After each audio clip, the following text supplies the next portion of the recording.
कैरेक्टिफाई में आपका स्वागत है। आज हम एक ऐसी समस्या के बारे में बात करेंगे जिसका सामना हम सभी कभी न कभी करते हैं, टालमटोल। वह एहसास जब आपके पास एक काम होता है लेकिन किसी न किसी वजह से आप उसे शुरू नहीं कर पाते। घड़ी चल रही है, आपकी टू डू लिस्ट बढ़ती जा रही है, लेकिन आप उसी जगह पर फंसे हैं। क्या ये आपको भी पहचाना सा लगता है? टालमटोल प्रकृति का दुश्मन जैसा महसूस हो सकता है। चाहे वो कोई महत्वपूर्ण प्रोजेक्ट हो, कोई कठिन बातचीत हो या कोई ऐसा काम हो जो आपको पता है कि करना चाहिए, इसे टालते जाना एक चक्र बन सकता है। लेकिन अच्छी खबर ये है, टालमटोल आपके जीवन को नियंत्रित नहीं करना चाहिए। दरअसल आप इसे कुछ प्रभावी रणनीतियों के साथ तोड़ सकते हैं।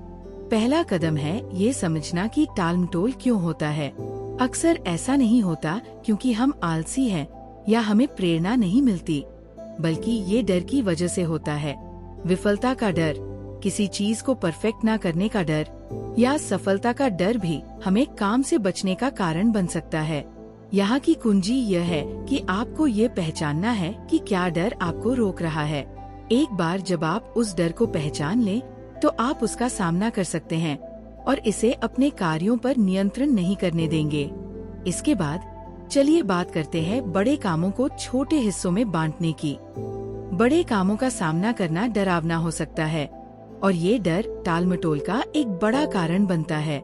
इसलिए पूरे प्रोजेक्ट के बारे में सोचने के बजाय एक समय में एक छोटे से कदम पर ध्यान केंद्रित करें। उदाहरण के लिए, अगर आप एक रिपोर्ट लिख रहे हैं, तो पूरी रिपोर्ट के बारे में न सोचें। केवल परिचय या एक सेक्शन को ड्राफ्ट करने पर ध्यान दें। इससे काम कम भयभीत महसूस होगा और आप गति पकड़ सकेंगे। एक और टिप जो कई लोगों की मदद करती है, वो है 5 मिनट नियम। अगर आप शुरुआत करने में संघर्ष कर रहे हैं, तो खुद से कहें कि आप केवल 5 मिनट तक इस काम पर ध्यान देंगे। बस इतना ही। संभावना है कि जैसे ही आप शुरू करेंगे, आपको आगे बढ़ने में आसानी होगी। सबसे कठिन हिस्सा अक्सर बस उस शुरुआती प्रतिरोध को पार करना होता है, और अगर 5 मिनट ही कर पाते हैं तो भी ठीक है, आपने फिर भी प्रगति की है। अब आइए बात करते हैं ध्यान भटकाने वाली चीजों की। आजकल के समय में ध्यान भटकाने वाले कई तत्व हैं। सोशल मीडिया, ईमेल, फोन की नोटिफिकेशन, ये सभी ध्यान को उस काम से हटा देते हैं जो महत्वपूर्ण होता है। अपने लिए सीमाएं तय करें। नोटिफिकेशंस बंद करें, एक समर्पित कार्यक्षेत्र बनाएं, या ऐसी एप्स का उपयोग करें जो काम करते वक्त ध्यान भटकाने वाली वेबसाइट्स को ब्लॉक कर देती है। जितना कम आप इन चीजों से जुड़ेंगे, उतना अधिक आप ध्यान केंद्रित कर पाएंगे। टालमटोल से बाहर निकलने की एक और महत्वपूर्ण कुंजी है आत्म-सहानुभूति। जब आप टालमटोल के चक्र में फंसे होते हैं, तो खुद पर कठोर होना आसान है, लेकिन इससे केवल स्थिति और खराब होती है। इसके बजाय खुद के प्रति दयालु रहें।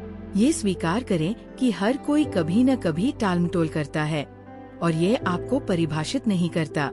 लक्ष्य परफेक्शन नहीं, बल्कि प्रगति है। रास्ते में छोटे छोटे जीतों का जश्न मनाएं और याद रखें कि हर कदम आगे बढ़ना महत्वपूर्ण है।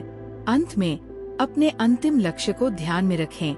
सोचिए कि आप कितना अच्छा महसूस करेंगे जब आप काम पूरा करेंगे। उस राहत और संतोष को महसूस करेंगे। सफलता का यह दृश्य आपको शुरुआत करने और आगे बढ़ने के लिए प्रेरित कर सकता है।